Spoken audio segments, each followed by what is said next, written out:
नमस्कार दोस्तों। आप सभी का स्वागत है आप सभी का अपने यूट्यूब चैनल परीक्षा की शिक्षा में। आई होप कि आप सभी अच्छे होंगे, कुशल मंगल होंगे।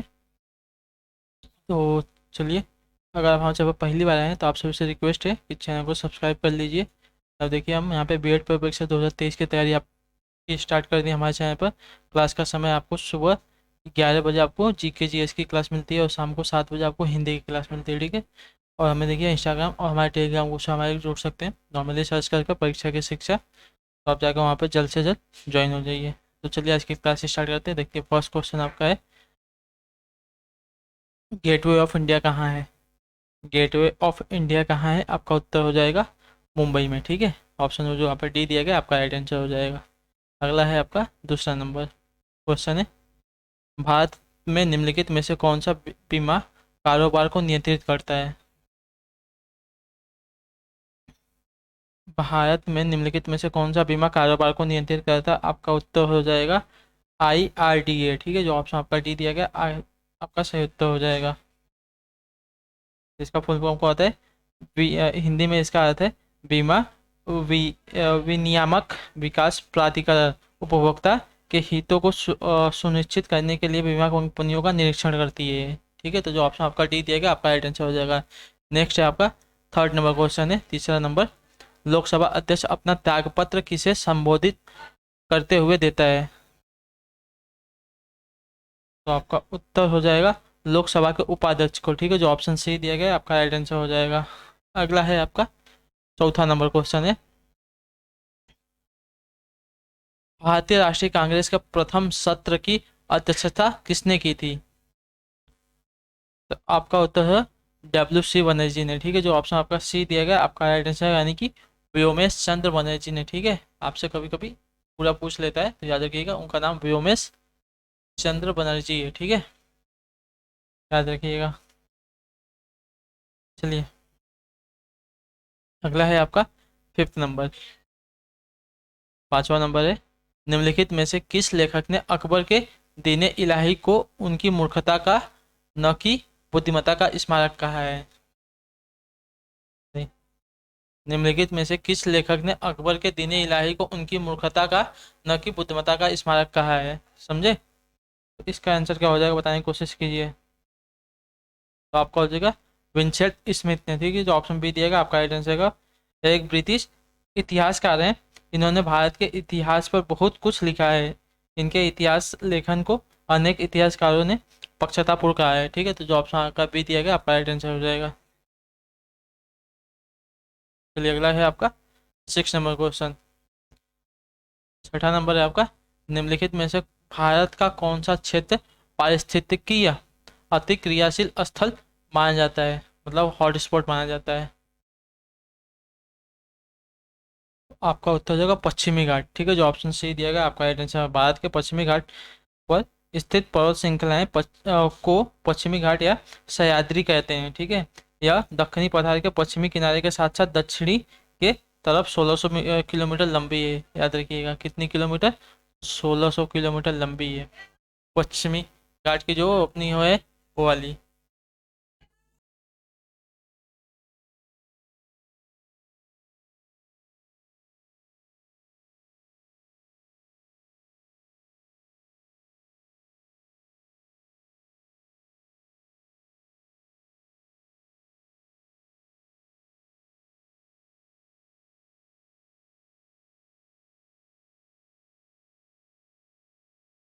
चलिए नेक्स्ट क्वेश्चन देखते हैं आपका, सातवां नंबर है, ब्यूफोर्ट स्केल यानी कि पैमाना से क्या मापा जाता है। ब्यूफोर्ट स्केल से आपका क्या मापा जाता है, तो आपका उत्तर हो जाएगा हवा की गति, ठीक है। जो ऑप्शन सी दिया गया आपका सही उत्तर हो जाएगा। अगला है आपका आठवां नंबर, कचरा प्रबंधन की उस प्रणाली को क्या कहते हैं जिसमें सांद्रित समुच्चय के सांद्रित समुच्चय से प्रदूषकों को हटाने या निष्प्रभावी करने के लिए सूक्ष्म जीवों का प्रयोग किया जाता है। तो आपका उत्तर हो जाएगा जैव उपचारीकरण, ठीक है। जो ऑप्शन सी दिया गया आपका राइट आंसर है जैव उपचारीकरण। इस प्रक्रिया से कचरे से प्रदूषक को हटाने के लिए सूक्ष्म जीवों का प्रयोग किया जाता है जो प्रदूषक को हटाने का काम करता है, ठीक है। तो जो ऑप्शन सी दिया गया आपका राइट आंसर हो जाएगा। अगला है आपका 9 नंबर क्वेश्चन। 9वां नंबर है, सूचना प्रौद्योगिकी नेटवर्किंग में निम्नलिखित युक्तियों की सूची में कौन सी युक्ति का प्रयोग भौतिक परत यानी कि फिजिकल लेयर्स में होता है। तो आपका उत्तर हो जाएगा रिपीटर। ठीक है, जो ऑप्शन ए दिया गया आपका रिपीटर एक इलेक्ट्रॉनिक डिवाइस है जो आए हुए सिग्नलों को नई ऊर्जा के साथ आगे भेजता है। ठीक है, जो ऑप्शन आपका यहाँ पे ए दिया गया आपका राइट आंसर हो जाएगा। नेक्स्ट है आपका 11 नंबर क्वेश्चन, देख लेते हैं। बोला है प्रकृति में पानी का सबसे शुद्ध रूप क्या होता है। प्रकृति में पानी का सबसे शुद्ध रूप आपका क्या होता है, तो वर्षा का जो जल होता है आपका सबसे शुद्ध रूप होता है। चलिए अगला क्वेश्चन देखते हैं। 11 नंबर क्वेश्चन है, ऊर्जा का वह कौन सा स्रोत है जो सबसे कम भूमंडलीय तापमान बढ़ाता है। ऊर्जा का वह कौन सा स्रोत है जो सबसे कम भूमंडलीय तापमान बढ़ाता है।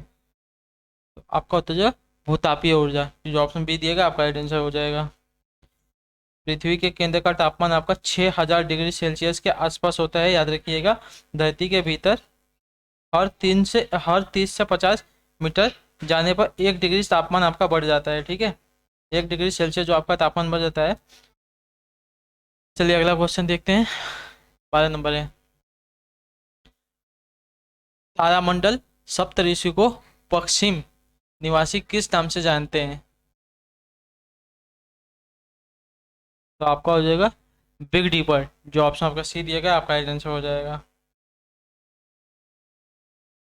चलिए अगला क्वेश्चन देखते हैं आपका 13 नंबर है, ब्रिज किसमें अपनाई जाने वाली तकनीक है। ब्रिज किसमें अपनाई जाने वाली आपकी तकनीक होती है, तो आपका उत्तर हो जाएगा कुश्ती में। ठीक है, जो ऑप्शन आपका सी दिया गया आपका ब्रिज कुश्ती में अपनाई जाने वाली एक तकनीक होती है। चलिए अगला है आपका 14 नंबर क्वेश्चन है, निम्नलिखित में से किस पुस्तक को समाजवाद की बाइबिल कहते हैं। निम्नलिखित में से किस पुस्तक को समाजवाद की बाइबिल कहते हैं। तो आपका उत्तर है दास कैपिटल को। ठीक है, जो ऑप्शन बी दिया गया आपका राइट आंसर हो जाएगा। दास कैपिटल एक पुस्तक है जिसकी रचना किसने की थी, तो कार्ल मार्क्स ने की थी, याद रखिएगा कार्ल मार्क्स ने की थी। कब की थी, तो 1867 में, ये भी याद रखिएगा। इन्होंने मजदूर वर्ग को शोषण से मुक्त करने के लिए करने के उपाय बताए गए थे इसमें। चलिए अगला है आपका 15 नंबर, मंदिरों का शहर किसे कहा जाता है। उत्तर हो जाएगा मैदूर को। ठीक है, जो ऑप्शन ए दिया गया आपका राइट आंसर हो जाएगा। अगला है आपका 16 नंबर, स्वर्ण जयंती शहरी रोजगार योजना का मुख्य उद्देश्य किस प्रकार के रोजगार के अवसर उत्पन्न करना है। SJSRY स्वर्ण जयंती शहरी रोजगार योजना का मुख्य उद्देश्य किस प्रकार के रोजगार के अवसर उत्पन्न करना है। तो आपका उत्तर हो जाएगा शहरी क्षेत्रों में स्वरोजगार और मजदूरी रोजगार दोनों को। ठीक है, तो जो ऑप्शन आपका यहाँ पे ए दिया गया आपका राइट आंसर हो जाएगा। चलिए नेक्स्ट क्वेश्चन देख लेते हैं। आपका 17 नंबर है, भारत में हरित क्रांति का जनक किससे माना जाता है। तो आपका उत्तर हो जाएगा नॉर्मन नॉर्मन बोरलॉग। ठीक है, जो ऑप्शन आपका बी दिया गया आपका राइट आंसर हो जाएगा। इनको नोबेल पुरस्कार मिला है, याद रखिएगा। चलिए अगला है आपका 18 नंबर, रेडियो की ट्यूनिंग के लिए प्रयुक्त घटक मूलतः एक क्या होता है। आपका उत्तर हो जाएगा संगणक होता है। ठीक है, जो ऑप्शन बी दिएगा आपका राइट आंसर हो जाएगा। नेक्स्ट है आपका 19 नंबर, निम्नलिखित में से कौन से निम्नलिखित में से कौन दाता परमाणु नहीं है। निम्नलिखित में से कौन आपका दाता परमाणु नहीं है। तो ऑप्शन नंबर जो यहाँ पर डी दिया गया आपका आंसर है एल्युमिनियम। ठीक है, एल्युमिनियम एक रासायनिक तत्व है जो धातु रूप में पाई जाती है, याद रखिएगा। और बाइक्साइड इसका प्रमुख अयस्क होता है, याद रखिएगा ये भी बात। 20 नंबर है, सुभाष चंद्र बोस ने निम्नलिखित में से किस पार्टी की स्थापना की थी। तो आपका उत्तर हो जाएगा फॉरवर्ड ब्लॉक। ठीक है, जो ऑप्शन आपका यहाँ पर डी दिएगा आपका answer all India forward block Bharat का एक राष्ट्रवादी राजनीतिक दल है। इसकी स्थापना आपकी 1939 में हुई थी। नेताजी सुभाष चंद्र बोस द्वारा, ठीक है। चलिए अगला है आपका 21 नंबर। प्रकाश संश्लेषण के दौरान उन्मुक्त ऑक्सीजन कहाँ से आती है? प्रकाश संश्लेषण के दौरान उन्मुक्त ऑक्सीजन आपकी कहाँ से आती है? तो आपका उत्तर हो जाएगा पानी से, ठीक है। जो ऑप्शन आपके यहाँ पे ए दिया गया आपका राइट आंसर हो जाएगा। चलिए अगला क्वेश्चन देख लेते हैं आपका 22 नंबर।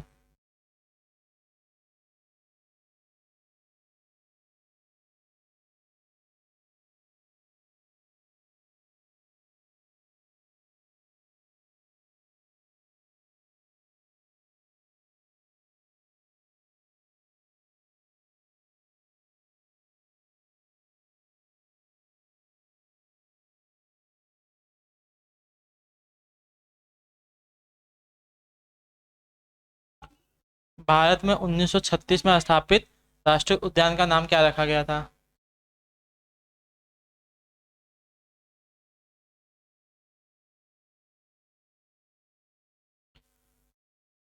भारत में 1936 में स्थापित एक प्रथम भारतीय राष्ट्रीय उद्यान का नाम क्या रखा गया था?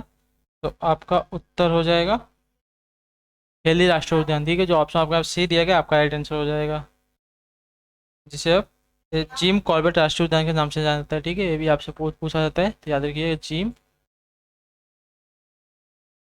कॉर्बेट नाम से भी इसको जाना जाता है।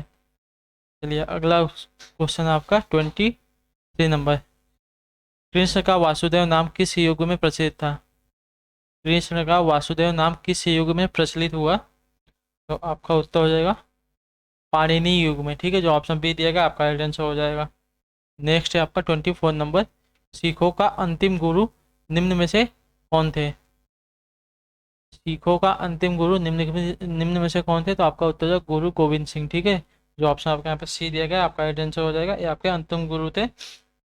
इनका जन्म हुआ था 1666 ईस्वी में, याद रखिएगा, ठीक है। और इन्होंने ही मखोवाल में के पास आपकी आनंदपुर नगर की स्थापना की थी, याद रखिएगा। और यहीं पर अपनी गद्दी स्थापित की थी। और 1699 में इन्होंने खालसा पंथ की स्थापना की थी, याद रखिएगा। ये भी आपसे पूछा जाता है खालसा पंथ की स्थापना किसने की थी? गुरु गोविंद सिंह ने की थी 1699 ईस्वी में। आखिरी क्वेश्चन आपका 25 नंबर है। किस दर पर भारतीय रिजर्व बैंक वाणिज्यिक बैंकों को धन उधार लेता है, देता नहीं है, याद रखिएगा। किस दर पर भारतीय रिजर्व बैंक वाणिज्यिक बैंकों से धन उधार लेता है?